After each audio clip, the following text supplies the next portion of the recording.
Somebody said to me the other day, well, you've got to believe in something. Yeah, and you know why you've got to believe in something?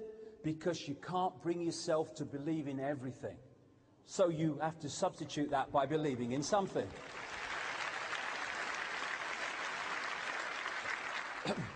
Now, let's bring this back to this whole thing we've been talking about today. What's happening is we are being hypnotized from cradle to grave in the same way that that guy does it by people like this. Newsreaders, politicians, teachers, lecturers, parents who've taken on the program and want to pass it on to the next generation, not out of malevolence, out of thinking they're doing the right thing by their children. We're being programmed to see the world in a certain way.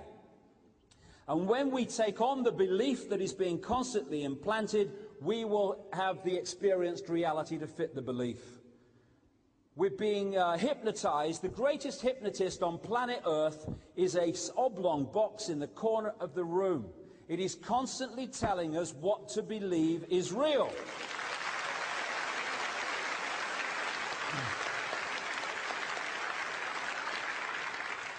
And you know, when you're watching television, you go into a brainwave state that is akin to being in a hypnotic trance. And so much is fed through that system subliminally as well as actually to get us to see the world in a certain way. They want to manipulate what is in our heads so that we see the world they want us to perceive. Anyone who's read the book Tales from the Time Loop will know this already, and indeed the last book too. But for people who haven't read the book, that is a picture of 4 plants. Except that in the middle of it is a massive, and when you realize it's there, clear subliminal. And for those who haven't seen it yet, and 95% of people don't, look between the plants and you'll see the word S-E-X, sex. Now, when I show you that picture, for those that didn't see it, when I show you that picture again in a few minutes, not only will you be able to see the subliminal word sex, it will be the only thing you can see. Why? Because that has been subliminal comes to the conscious mind, where the conscious mind can see it and perceive it. This is why this information we've been talking about today is so important, because it takes the subliminal manipulation and it brings it to the conscious level, and now people who are aware of it, they read the world like a book compared with what they did before. I can see where they're going with this. I can see what you're doing there. You want that outcome. You start to get control of your reality back. But they're trying to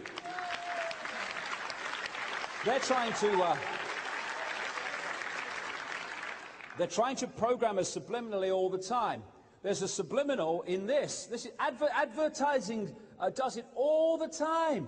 Because the subconscious sees something, is attracted to it, whereas the conscious level doesn't do it, but he's still attracted to look at the picture because it's not aware that the subconscious is the one that's actually having the attraction, because the subconscious is like a sponge. It can see it all. The conscious level is just a fractional little frequency range, can only see a tiny, tiny bit of reality.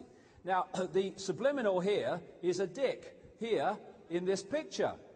And what it's designed to do is to attract you subliminally, not for that, because you don't realize that what you're looking at, but it is to make you look at the picture. It's doing it all the time. This is an advert for McDonald's Chicken McNuggets.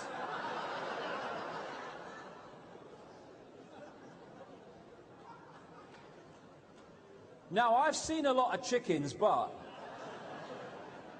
And when this, because this was so obvious, when it was pointed out, they said, oh, no, it's not. We're a family company. Listen, mate, if you believed in the family, you wouldn't be feeding them that crap, all right?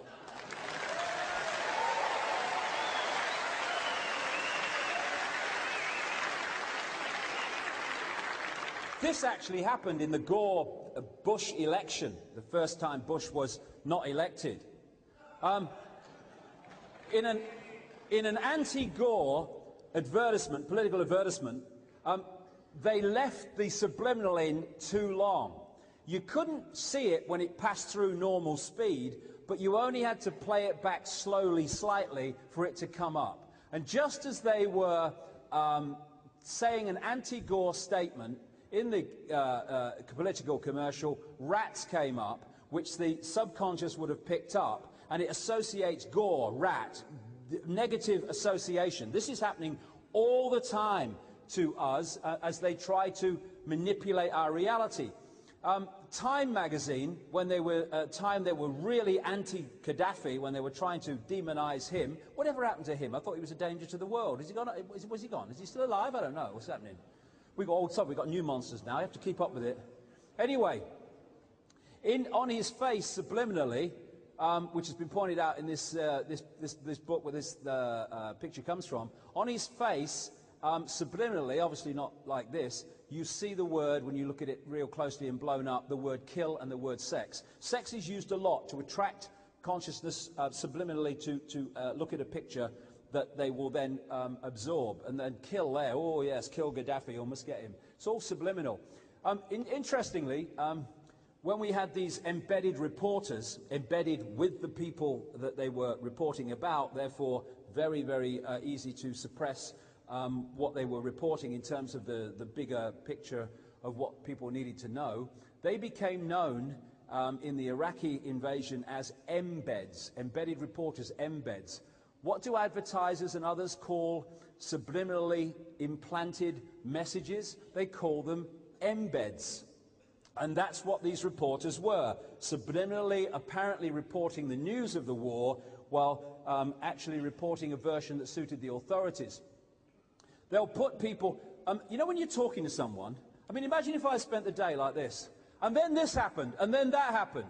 Well, what they've started doing now is they've started putting soldiers and others behind these guys, like Bush and Blair, because of the subliminal message. Literally on one level, dead simple, the troops are behind the Prime Minister.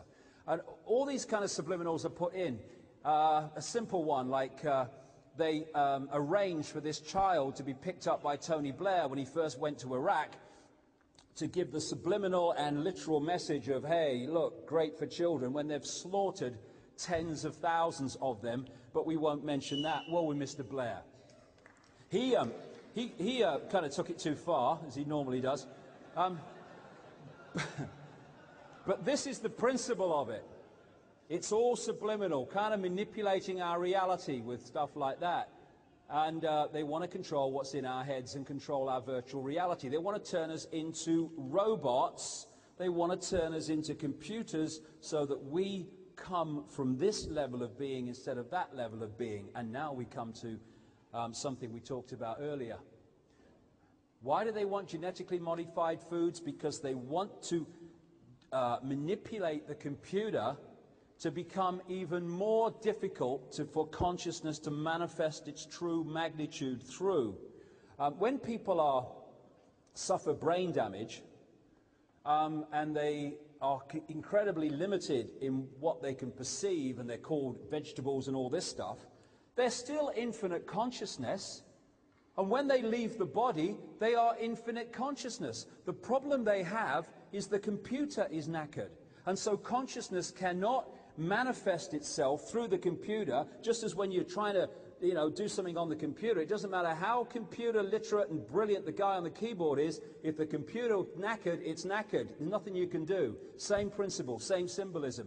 And what they're trying to do now, with all this stuff I'm going to talk about in the next little sequence, is to suppress and imbalance and destabilize the computer to an even greater extent, so that the waking up process that we're now in cannot manifest itself through the computer into this level that they are manipulating and seeking to control. That's what genetically modified food is about.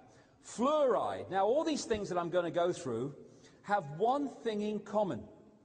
They are what scientists call excitotoxins. In other words, they excite brain cells to the point where they cease to function.